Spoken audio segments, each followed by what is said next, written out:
Great job, Jimmy, and my videographer, Michael Lucas. And remaining with us in studio to weigh in with their thoughts on all things Wizards and the rest of the NBA are Alena Neves and Coach Jimmy Fly Hellmann.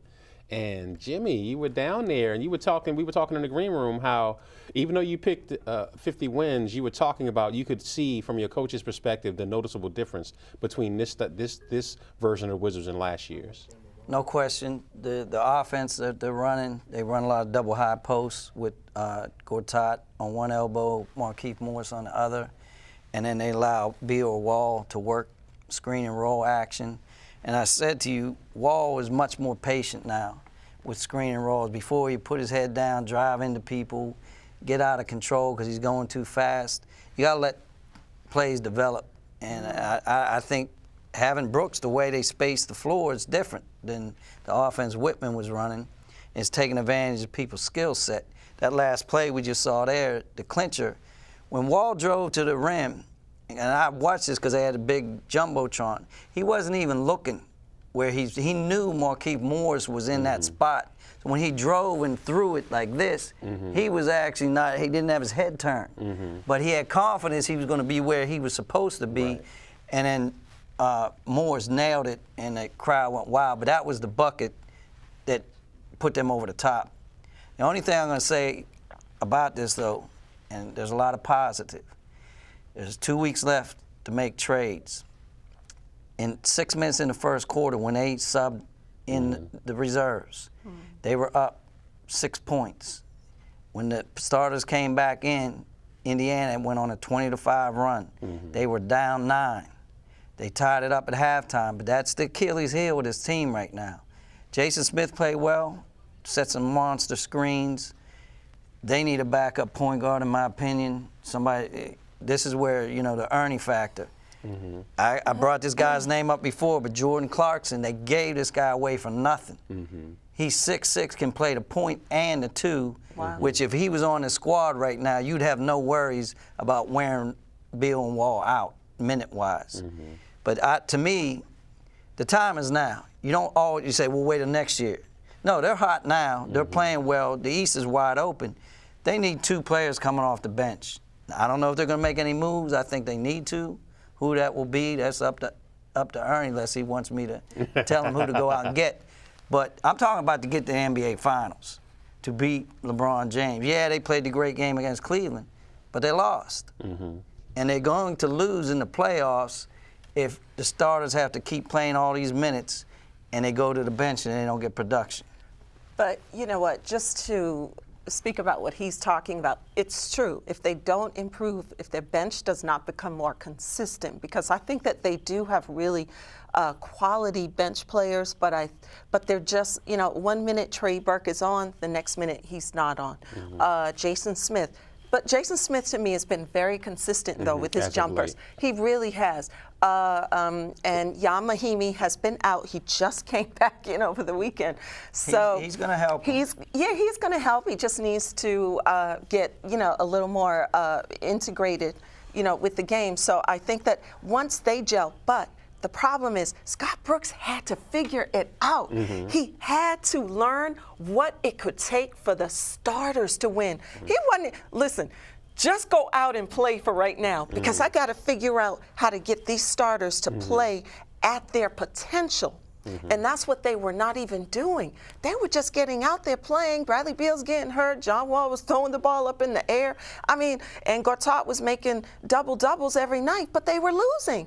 What sense does that make?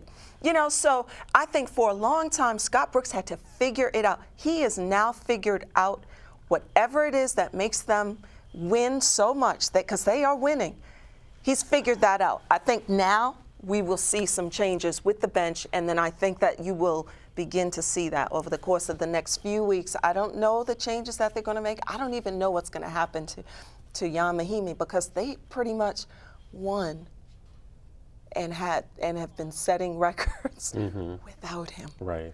And he was the big free agent. He's going to need the next 30 games because you can see when he's running, he's limping a little. He's not fully healed yet. So he's going to need the time. But no, make no mistake, they need bench help. Don't talk to me about Trey Burke off and on. he is the reason Utah gave him up for nothing. I saw him in the locker room. They got him listed as 6 foot. I'm 5'4". I'm a measuring stick. That guy maybe is 5'9", 5'10". That's why he has difficulty getting his shot off. Yeah, he can score in spurts, but when you get into playoff basketball, you need an 8-man rotation at least. Yeah. 3 guys coming off that bench that you can count on, where the score is not going to fluctuate 15 points until you get your starters back in. In the fourth quarter of this game, he had to put his starters back in at the 8-minute mark to win this game.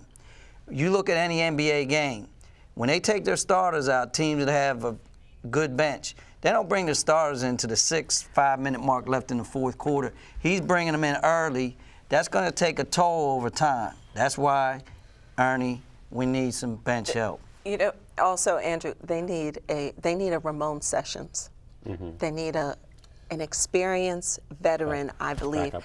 Backup point guard to John Wall. You can't bring in Trey Burke. He's too young. And I know him. I talk with him all the time. He's a good guy. He's trying to fit in. That's not what they need right now. They need somebody like a Ramon Sessions. Because if you think about it, they lost, but Ramon Sessions stepped up for Wall. When Wall, you know. See, this is business. This isn't personal. I'm sure Trey Burke is a nice guy. What about Jared Jack? Is he on anybody's roster? He's out there. There's guys that are, look, Cleveland just tried out Jordan Farmer. Lance Stevenson just got a 10-day contract with Minnesota.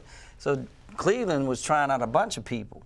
And I told you in the green room, they just shipped Chris Anderson, leased his contract to Charlotte. So they're getting ready to make a move, Cleveland. They're not going to sit there and stand pat. If they're not going to sit and stand pat, you can't sit and stand pat because they're above you in the rankings, and they got LeBron James.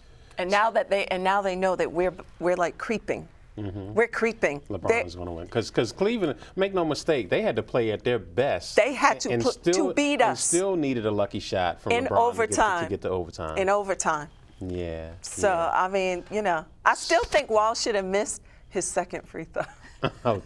Because it was only 3 seconds. He would have contested it down there. His people, it would have held up Cleveland on the other end. You know. Yeah, it's a lot. That's a good observation. It's a lot of woulda, coulda, shouldas with that one, but. The good thing about it is they were able to come back. They struggled against Brooklyn, but they were able to get the victory. So, Alena, tell them where they can follow you. Alena7.com everywhere. Instagram, Facebook. Alena7.com is everywhere. I'll follow you. Everywhere. Everywhere. Or see me at the games. All right. Hanging with Fly.